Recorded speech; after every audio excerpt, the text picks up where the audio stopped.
1 Reis, capítulo 11, versículo 1 ao capítulo 12, versículo 19. O rei Salomão amou muitas mulheres estrangeiras.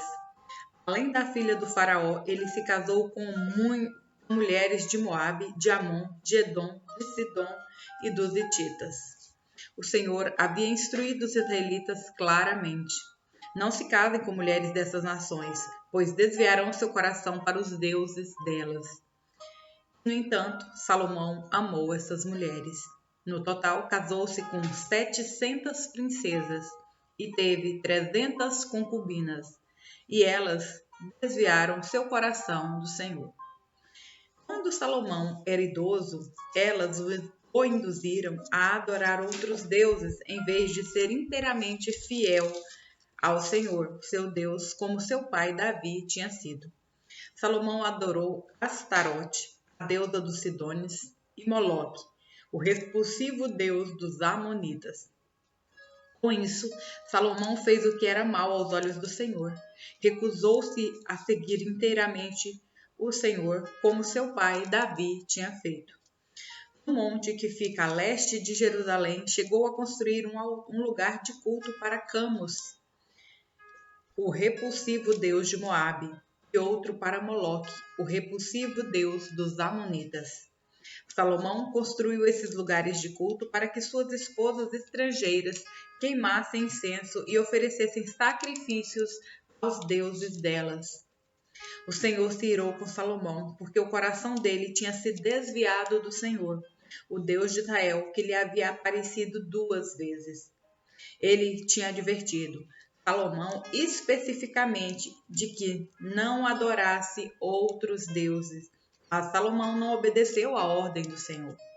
Por isso o Senhor lhe disse: uma vez que você não cumpriu minha aliança e desobedeceu a meus decretos, certamente tirarei de você o reino e o entregarei a um de seus servos. Mas, por causa de seu pai Davi, não farei isso enquanto você estiver vivo. Tirarei o reino de seu filho, e ainda assim não tirarei dele o reino inteiro.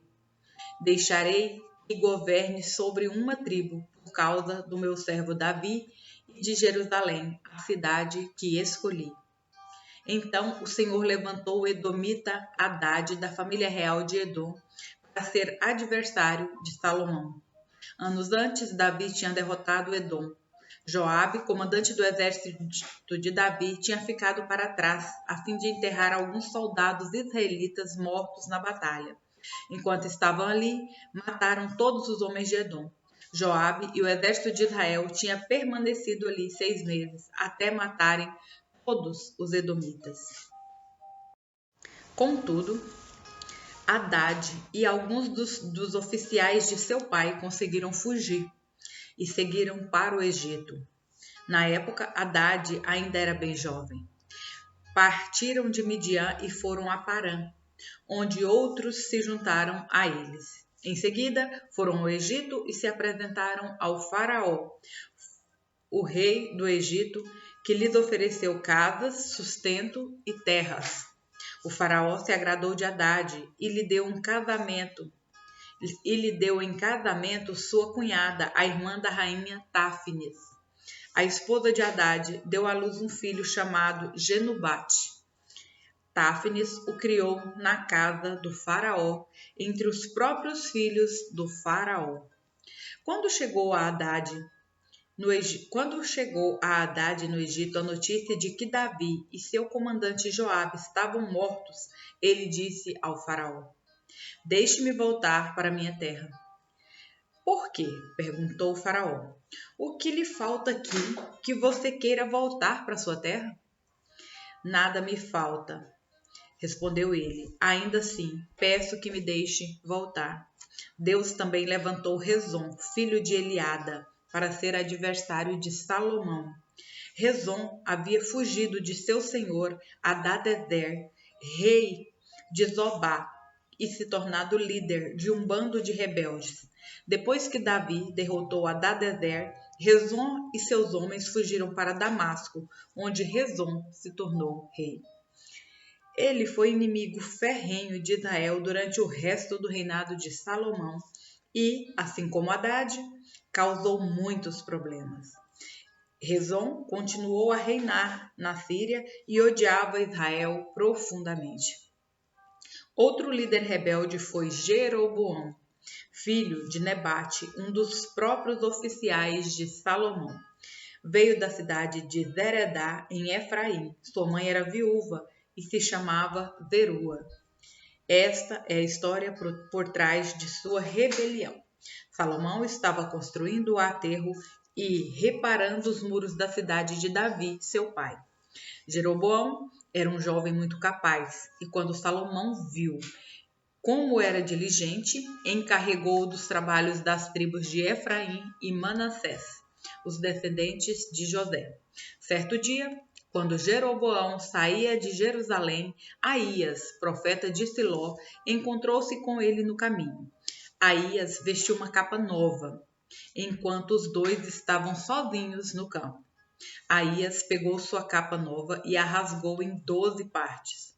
Disse a Jeroboão: Fique com 10 pedaços, pois assim diz o Senhor, o Deus de Israel: Estou prestes a tirar o reino das mãos de Salomão e entregar 10 tribos a você.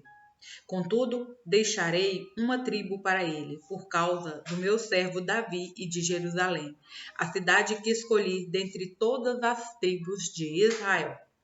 Pois Salomão me abandonou e adorou Astarote, a deusa dos Sidônios, Camus, o deus de Moabe, e Moloque, o deus dos Amonitas.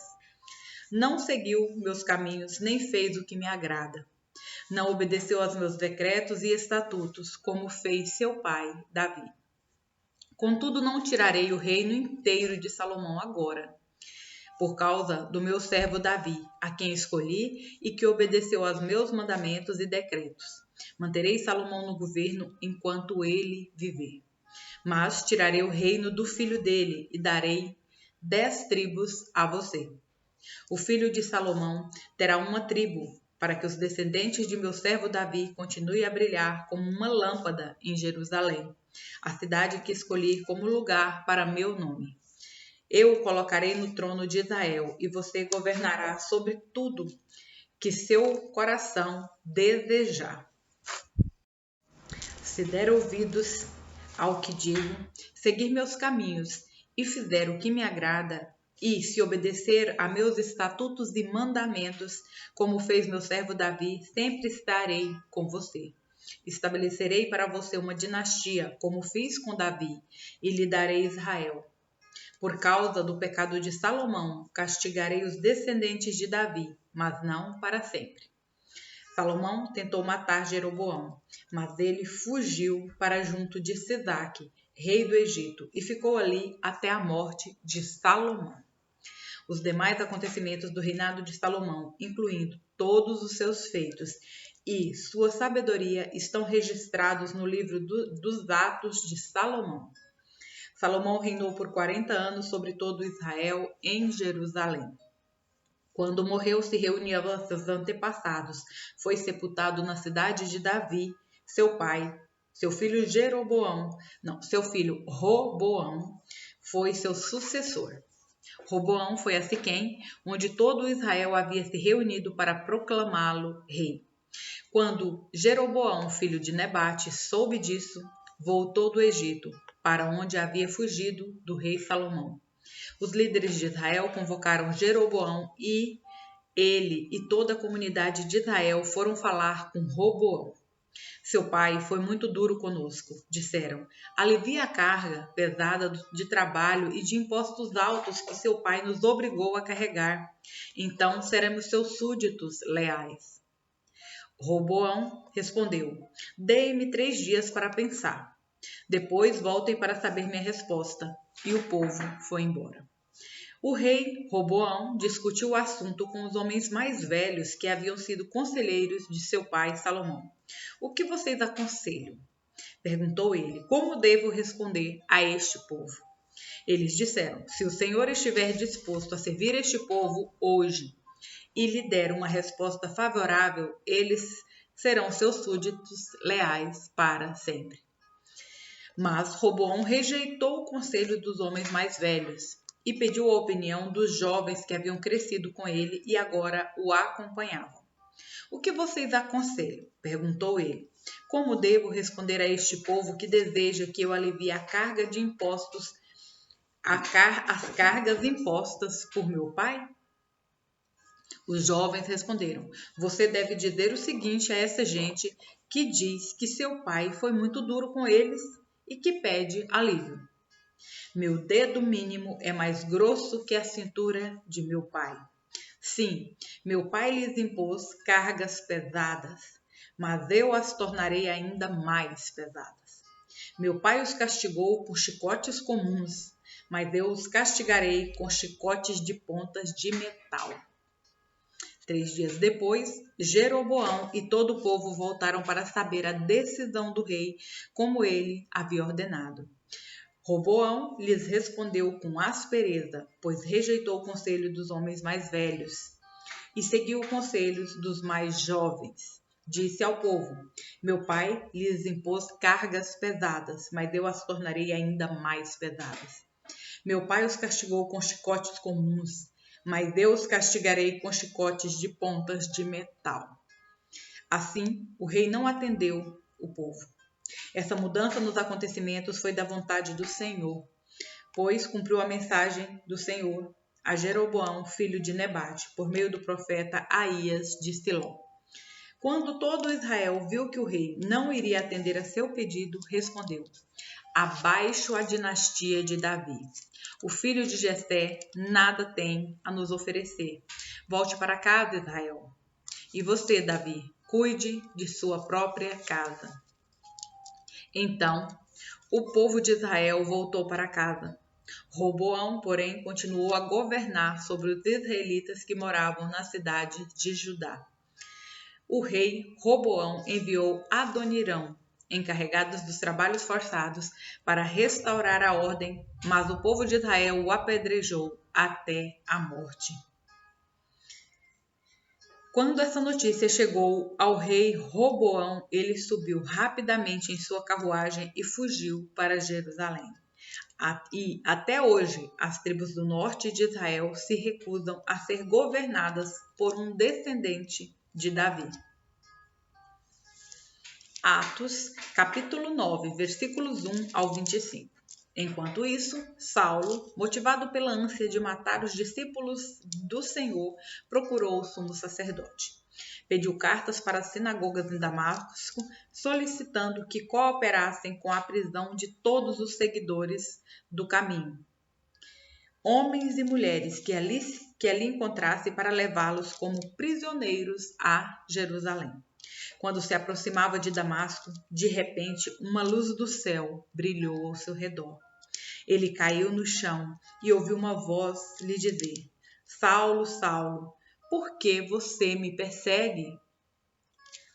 Quem és tu, Senhor? Perguntou Saulo.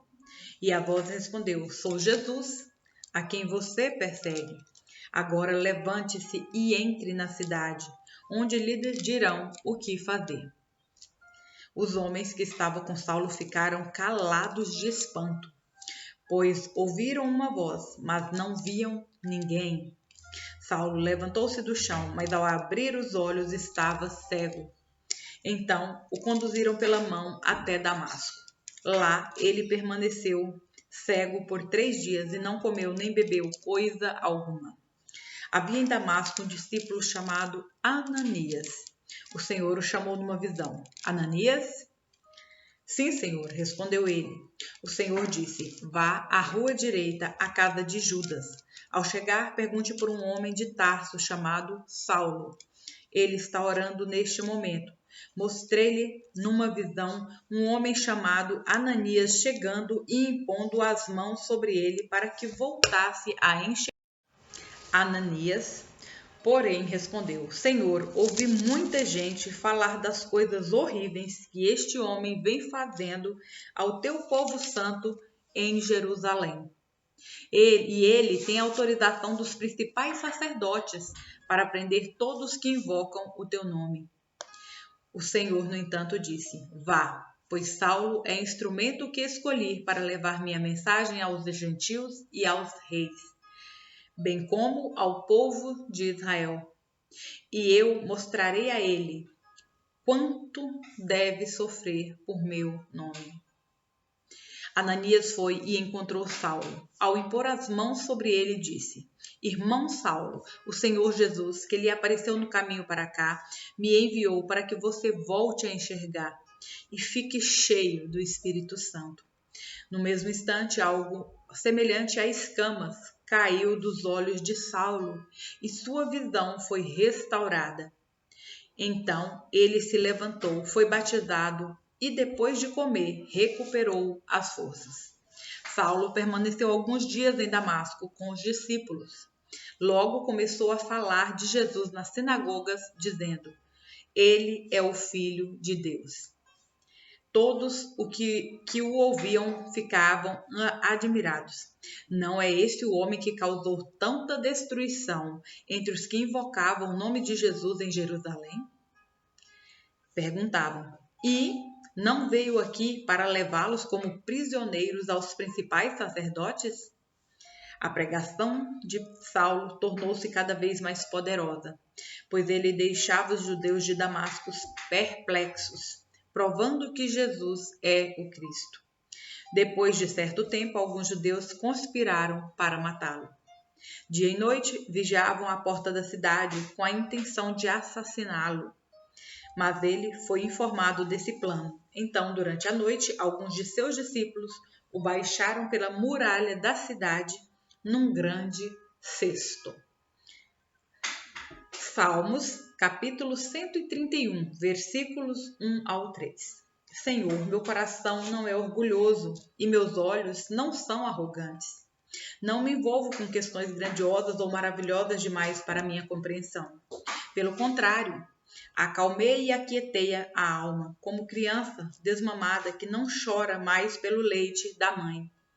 Se assim, minha alma dentro de mim é como uma criança desmamada.